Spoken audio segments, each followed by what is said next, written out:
Alright, y'all, listen, man, we back here with another video. There's so much that I want to talk about today, but before we get into that, I want to try something new out. I don't really do this as much, but it turns out that there's only 39% of y'all who watch my videos that are subscribed, and there's 6% that aren't. So I do advise you guys to subscribe if you guys want to hear me talk about hoops every single day, almost every single day. I'm not gonna promise you that. I'm not gonna promise you every single day, but go ahead and subscribe. Go ahead and like this video if y'all want to.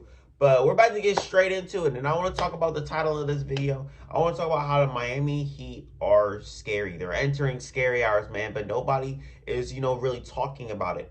Victor Oladipo made his return. Y'all see the thumbnail. That man VO is in the thumbnail. Y'all see that this man, Victor Oladipo, made his return, and I'm not going to lie, he did not disappoint. I watched that full game from start to finish, and Victor Oladipo was by far my highlight. Like, I know that Tyler Hero had 31 points. And I know that the Heat's defense looked amazing that whole entire game. And there's so much that I want to talk about, and there's so many takeaways that I had from this game. So how about we just start off by Victor Oladipo? He looked amazing. I mean, he had, 11 points. He went 4 for 7 from the field, 2 for 3 from 3. He had 4 assists. And he had a nice-ass dunk.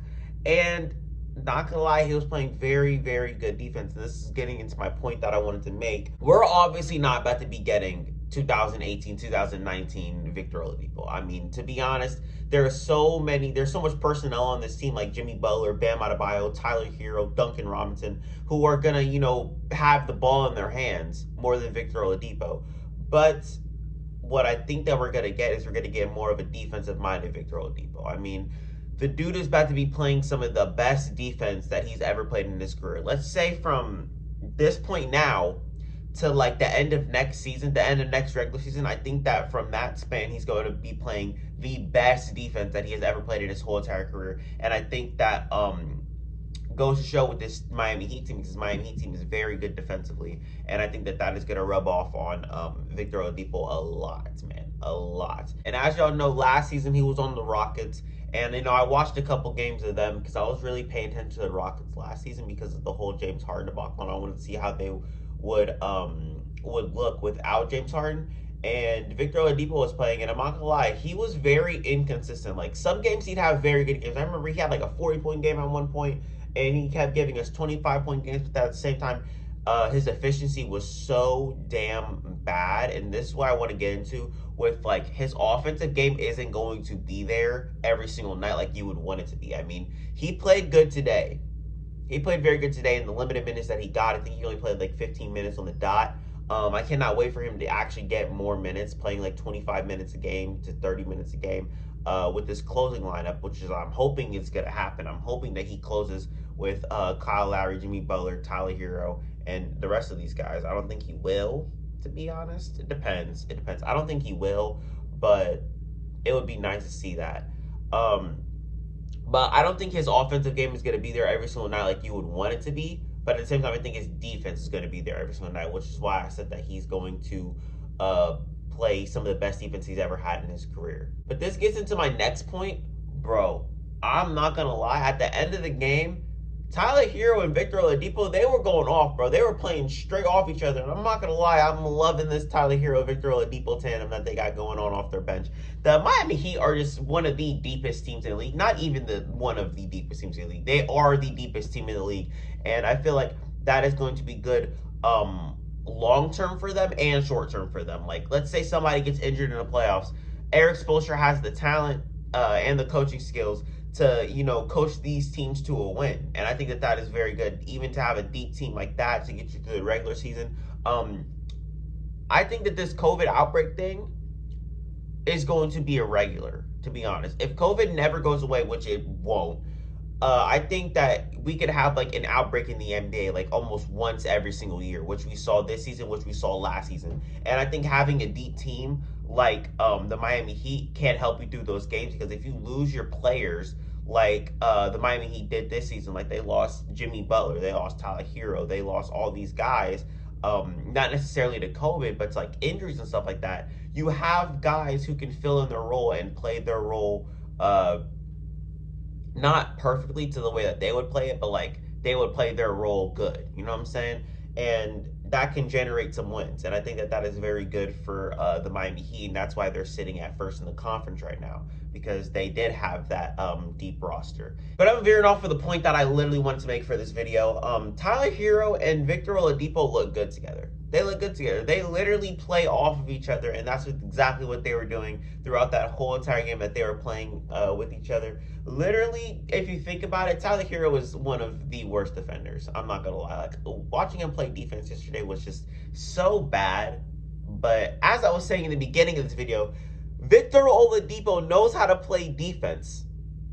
He is, I would say he's an above average defender from what I've seen from him through his career. I'd like to say he's an above average defender. And having that on the bench with Tyler Hero is absolutely perfect, man. And like I said in the beginning of this video as well, we don't know if we're going to be getting Victor Oladipo's offense every single night.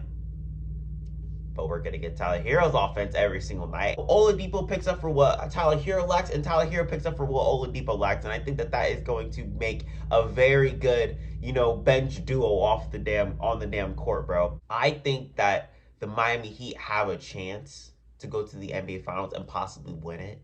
I know it sounds too far-fetched, and nobody's really talking about it right now. But, I mean, the Miami Heat just have the recipe. I said this when they got Kyle Lowry. They have the recipe to win the NBA championship. I genuinely don't think that there's no way that they can mess this up. Because you have, a veteran point guard who has championship experience. You have Jimmy Butler. They have the defense. They have the culture. They have the shooting. I don't see where they mess this up. They have the deep roster. They have the playoff experience, the championship DNA. I don't know how they mess this up. I don't know how they mess this up. Like, I can't think of one flaw that they have that could mess them up. Possibly their offense, but I mean, their defense has been generating wins for them. I think the only team that can quite possibly give them a run for their money is maybe the Milwaukee Bucks. Like, I really can't think of any other team in the East right now who can give the Miami Heat a run for their money, as deep as they are. And from what I seen yesterday, I think that they might actually make it out of the East. I was just talking about the Celtics probably making it out of the East, and now I'm talking about the Milwaukee Bucks probably making it out of the East, and now I'm talking about the Miami Heat possibly making it out of the East. There are so many possibilities in the Eastern Conference right now to where we can get, different finals matchups and different playoff matchups. Bro, I cannot wait for this playoff. This playoff is about to be amazing, especially with the Eastern Conference. Oh my God. Still a couple other things that I do want to talk about from last night's basketball games. And we have the Hawks and Pistons. They had an overtime game. I watched that full thing. Not the full game. I watched the overtime game.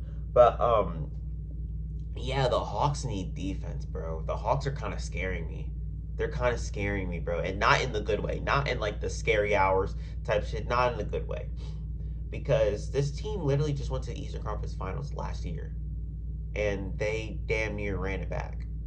And now they might not even make the playoffs.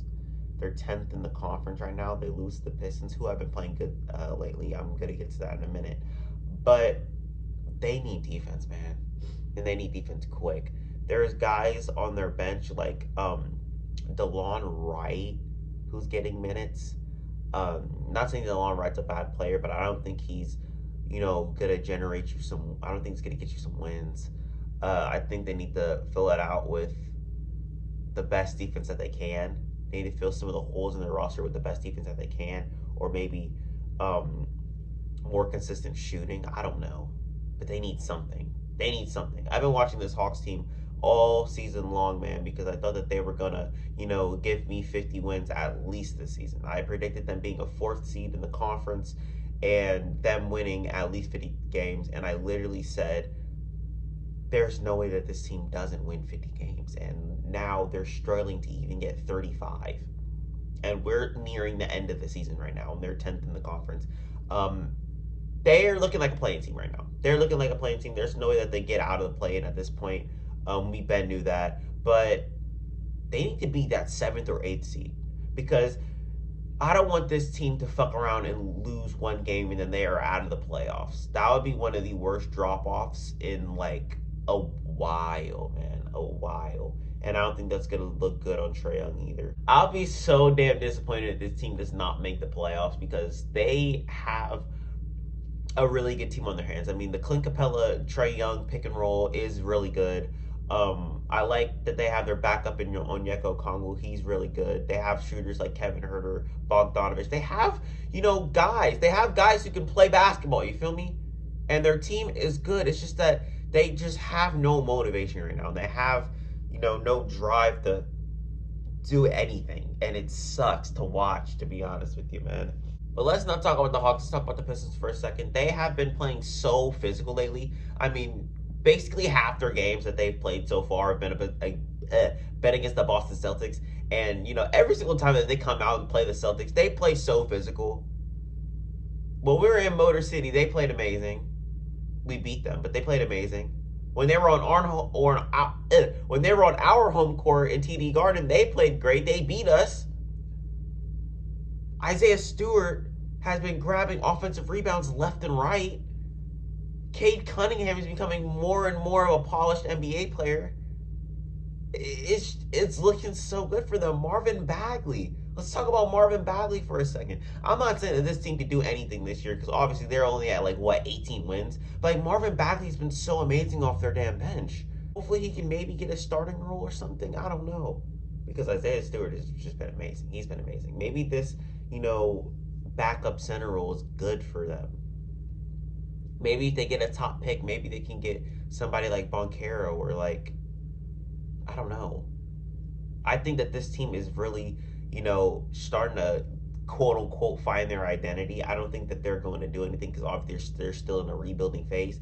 But I'm going to be paying attention to the Pistons now. I'm going to be paying attention to the Pistons. I like what they got going on over there. Sometimes in these videos, I don't come in here with a clear cut of an MVP because this season has been just insane for the MVP race. I mean, there's no clear cut winner.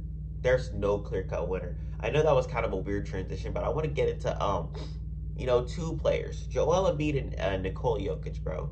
They have really been carrying the big man game this whole entire season and for the past 3 seasons now. And to be honest, everybody's always been saying who's the better player between Jokic and Embiid. I've always said Jokic, but then now I'm saying Embiid, and now it's just flip-flopping between Jokic and Embiid, and I don't know who's MVP at this point. I don't know who's MVP. I mean, Jokic just gave me 32 points, 13 assists, 11 rebounds, and then you got Joel Embiid giving me 43 and 14 against the fourth best team in the conference. Who the hell is MVP, bro? You guys have to tell me because, to be honest, I personally have Joel Embiid now. I don't know. I just don't know. I just told my friends last night that I have Nikola Jokic.